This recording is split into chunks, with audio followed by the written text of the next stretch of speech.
tende em vós o mesmo sentimento ou desejo que houve também em Cristo Jesus. Filipenses capítulo 2, versículo 5. O caráter de Jesus Cristo. Falar de bom caráter em nossos dias parece algo utópico e irreal. Caráter é um conjunto de características relativas à maneira de agir e de reagir de um indivíduo. É a firmeza e coerência de atitudes. O tema deste vídeo é o caráter de Jesus Cristo. Está altamente ligado à moral, modo de viver, agir e pensar. Não existe pessoas sem caráter, mas sim existe pessoas com um mau caráter ou um bom caráter. Olhar para o homem natural, encontraremos de forma predominante a presença desse primeiro que citei, mau caráter. Vamos analisar o caráter de Jesus Cristo, e não apenas como observadores, mas exercitando este tão glorioso caráter em nossas vidas. Paulo nos exorta a sermos semelhantes ao Senhor Jesus Cristo, termos o desejo e sentimento de humildade. Devemos demonstrar a glória de Deus em nossas vidas através de uma conduta cristã verdadeira e honesta. Mas não apenas observar o maravilhoso caráter de nosso Mestre. Precisamos tê-lo em nossas vidas. Minha oração e desejo é que nós vivemos o que ele viveu, tomemos as atitudes que ele tomou, fazemos o que ele fez e obedeçamos como ele obedeceu. Meu nome é Pedro Henrique. Hoje iremos falar mais uma vez sobre o caráter de Jesus Cristo. Vamos estudar a palavra de Deus no livro de Lucas, capítulo 14, do versículo 7 até o 14, que diz assim: E disse aos convidados uma parábola, reparando como escolhia os primeiros assentos, dizendo-lhes: Quando por alguém fores convidado às bodas, não te assentes no primeiro lugar. Não aconteça que esteja convidado outro mais digno do que tu, e vindo o que te convidou, a ti e a ele, te diga: Dá o lugar a este, e então com vergonha tenhas de tomar o derradeiro lugar. Mas quando fores convidado, vai e assenta-te no derradeiro lugar, para que quando vier o que te convidou, te diga: Amigo, sobe mais para cima. Então terás honra diante dos que estiverem contigo à mesa. Porquanto qualquer que a si mesmo se exaltar, será humilhado, e aquele que a si mesmo se humilhar, será exaltado. E dizia também ao que o tinha convidado: Quando deres um jantar ou uma ceia, não chame os teus amigos, nem os teus irmãos, nem os teus parentes, nem vizinhos ricos, para que não suceda que também eles te tornem a convidar, e te seja isso recompensado. Mas quando fizeres convite, chama os pobres, aleijados, mancos e cegos, e serás bem-aventurado, porque eles não têm com que tu recompensar. Mas recompensado te será na ressurreição do justo. Palavra maravilhosa, né? Aqui no Evangelho de Lucas, capítulo 14, do versículo 7 ao 14. O Senhor Jesus, né, estava aqui participando de uma ceia, né? E ali o dono daquela casa, um fariseu, um líder religioso, né, estava observando as palavras que saíam da boca do Senhor Jesus. No versículo 7, o Senhor Jesus também começou a observar que os convidados, né, ali daquela ceia estavam buscando os primeiros assentos. O 7 diz o seguinte: E disse aos convidados uma parábola. Né, o Senhor Jesus observou que aqueles convidados estavam em busca dos primeiros assentos e começou a falar uma comparação, uma história, uma parábola. O Senhor Jesus reparou como escolhia os primeiros assentos.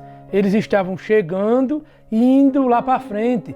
Eles estavam chegando, né, e buscando ser visto pelos homens, buscando um lugar mais alto, buscando um lugar de posição, né? O que é que quer dizer isso hoje para as nossas vidas, né? Buscar os primeiros assentos. Será que no meio, né, da nossa sociedade de hoje não está a mesma coisa, né? Será que, por exemplo, nós não estamos também buscando os primeiros lugares, né? Melhor lugar, talvez título, talvez algum cargo, algum salário, uma posição ou um status para serem vistos pelos homens. Então, essas pessoas que estavam participando daquela ceia, né? O Senhor Jesus observou isso.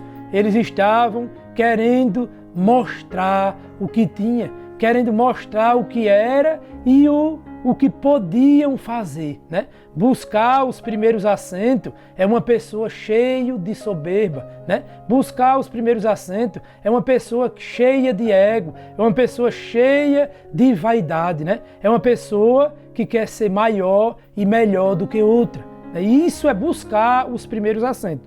No versículo 8, né, o Senhor Jesus diz e dá um exemplo, e dá um aconselhamento, deu para aquelas pessoas lá daquela ceia, e está dando para mim e para você hoje. Quando por alguém fores convidado às bodas, não te assente no primeiro lugar.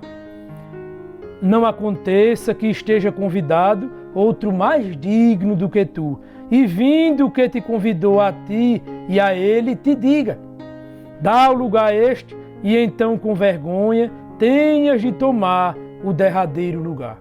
Mas quando fores convidado, vai e assenta-te no derradeiro lugar, para que quando vier o que te convidou, te diga: amigo, sobe mais para cima, então terás honra diante dos que estiverem contigo à mesa, né? O Senhor Jesus está dando um aconselhamento àquelas pessoas, né? Há quase 2000 anos atrás, e para nós serve de exemplo para a gente também, para mim também, né? Para que eu venha ser humilde, né? Para que eu venha servir ao meu próximo, para que eu venha não querer ser nada, não querer mostrar nada, né? A nossa sociedade, infelizmente, né, vive o contrário dessas características, né? E aqui mais uma passagem falando das características do Senhor Jesus, né? O desejo de Deus, né? A oração do Senhor Jesus e o seu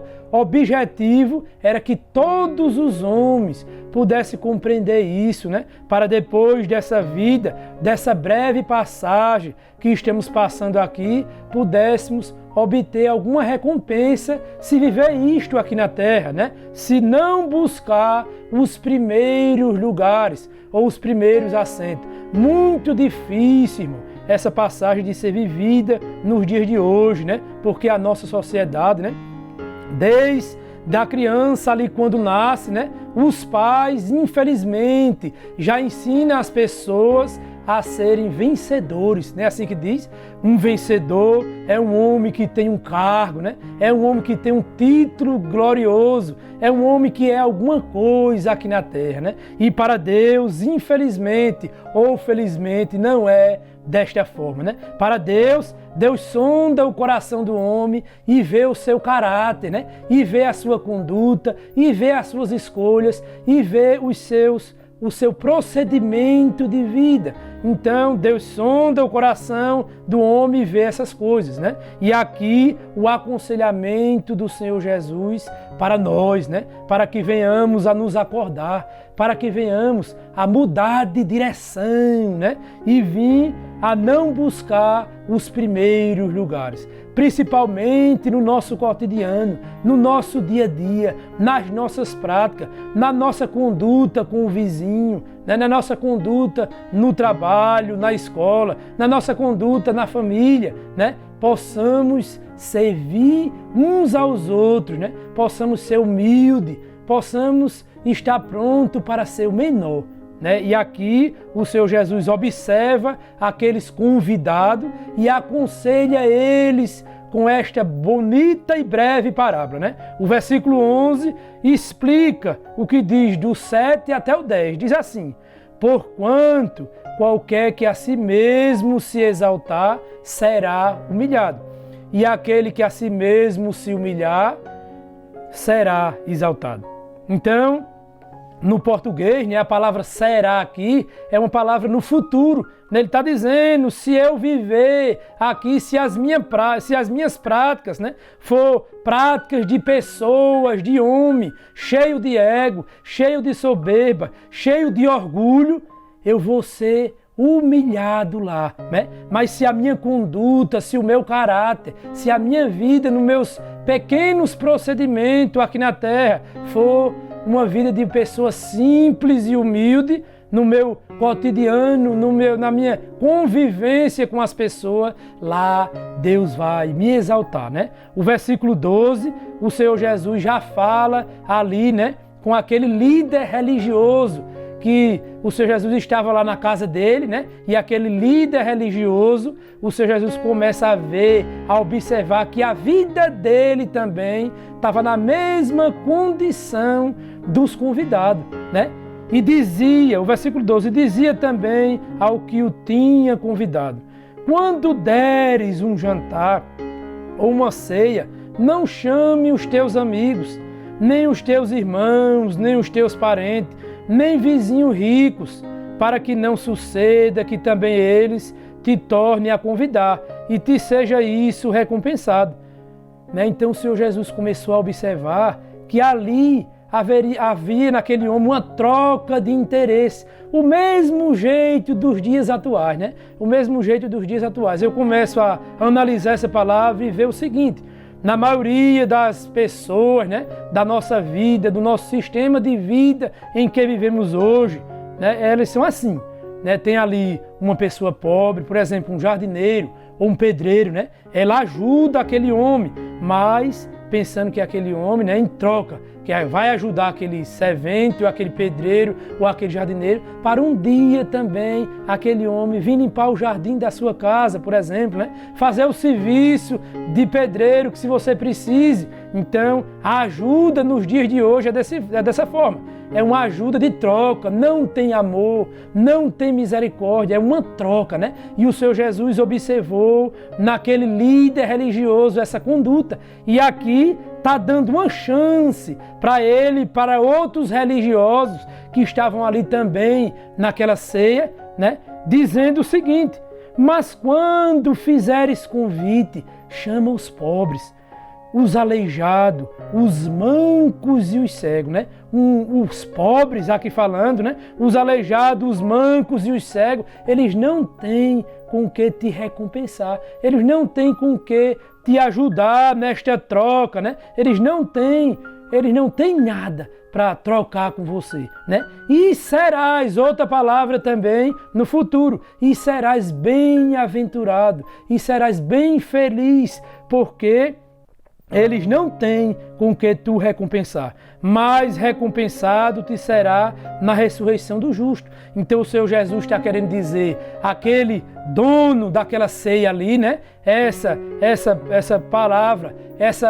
esse direcionamento construtivo para a vida dele, né? Como serve de exemplo para nós, né? Para que a gente venha servir o próximo sem querer nada em troca, né? Sem querer olhar nada dele, sem querer justificar eu dar alguma coisa para querer receber lá na frente. Desse jeito Deus não recebe, desse jeito não é amor e não é um serviço.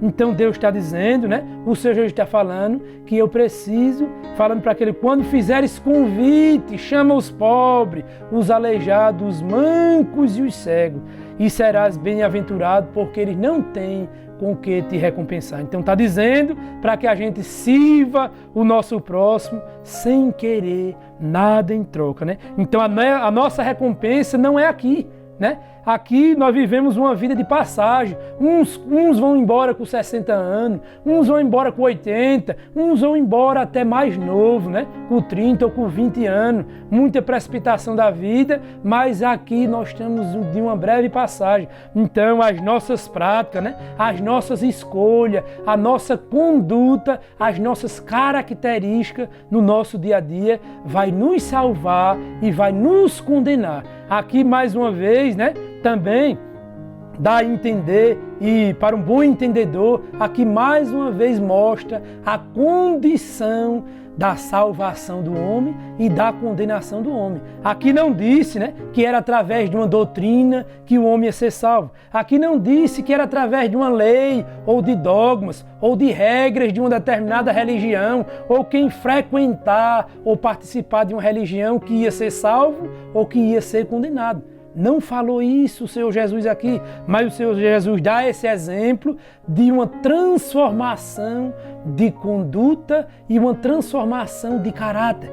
Através das minhas escolhas aqui na terra, eu vou ser lá condenado ou salvo. Graças a Deus por essas palavras, eu já fico agradecido por estar